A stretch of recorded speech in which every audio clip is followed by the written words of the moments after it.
Сіздерме, бүгінгі менің қорғағалы тақырыбым экохайдро бизнес гидропоника негізіндегі тұрақты бизнес модель. Ақтау қаласы нөмір 32-ші жалпы білім беретін орта мектебі, қорғаушы Асхатқызы Назым және жетекшім Сайынова Әйгерім. Келесі бізде зерттеу жаңалығы гидропоника негізінде шағын көлемді кренжой аппаратын қолданып, тұрақты бизнес модель ұсыну. Су үнемділігі және табыстылық көрсеткіштер тәжірибелік тұрғыда негіздеу және қалалық ортаға бейімделген экологиялық агробизнес форматы әзірлеу. Келесі бізде ғылыми өзектілігі азық-түлік қауіпсіздігін қамтамасыз етуге және ресурстарды тиімді пайдалануға және жасыл экономиканы дамытуға бағытталған инновациялық шешім болып табылады. Және гидропоника бизнесінің негізгі артықшылықтары. Бірінші бізде жоғары өнімділік, кейін автоматтандыру және төмен химия тәуекелі. Жалпы экохайдро сөзі бұл экологиялық және гидропоника сөздерінің біріктіруінен шыққан.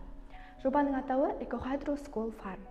Форматы мектеп кабинеті немесе шағын зертхана ішінде 10 немесе 15 метр квадрат аумақта орналасқан гидропоникалық мини-ферма.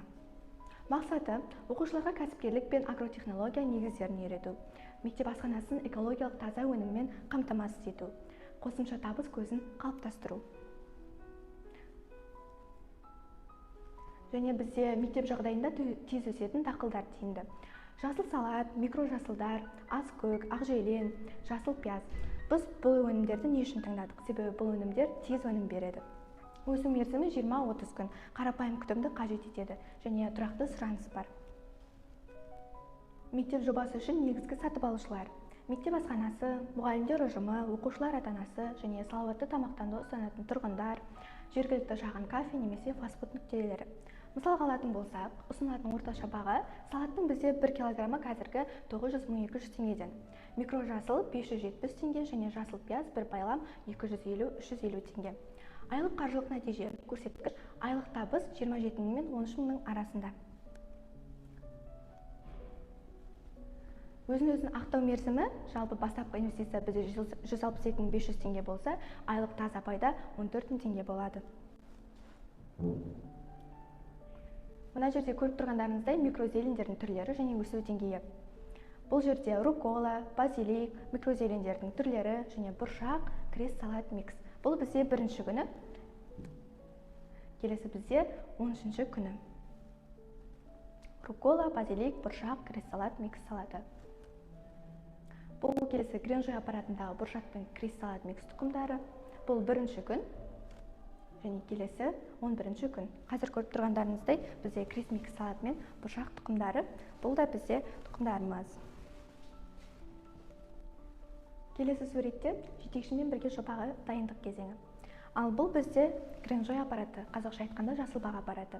Топырақты қажет етпейді, тек қана сулы, ылғалды орта болса жеткілікті.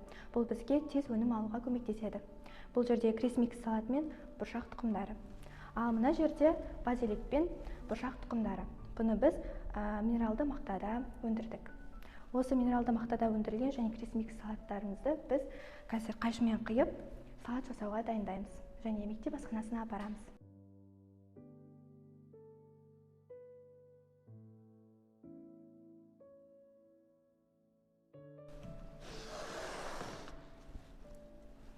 Бұл микрожасылдар бізде дәруменге өте бай және бізге пайдалы болып келеді. Көбінесе салаттарға және фастфудтарға қосылады.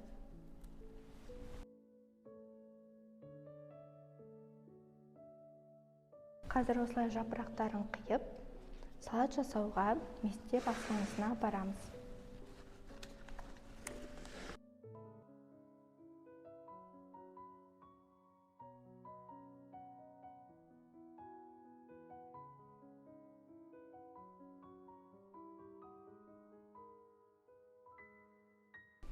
Келесі бізде крес микс салат мен бұршақ тұқымдарын аламыз.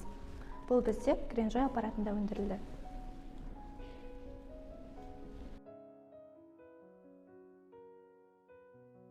Мына жерде бұршақ тұқымдары бар.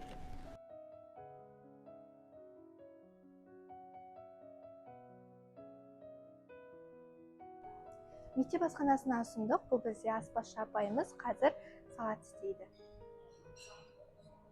Қызанақ турау үстінде.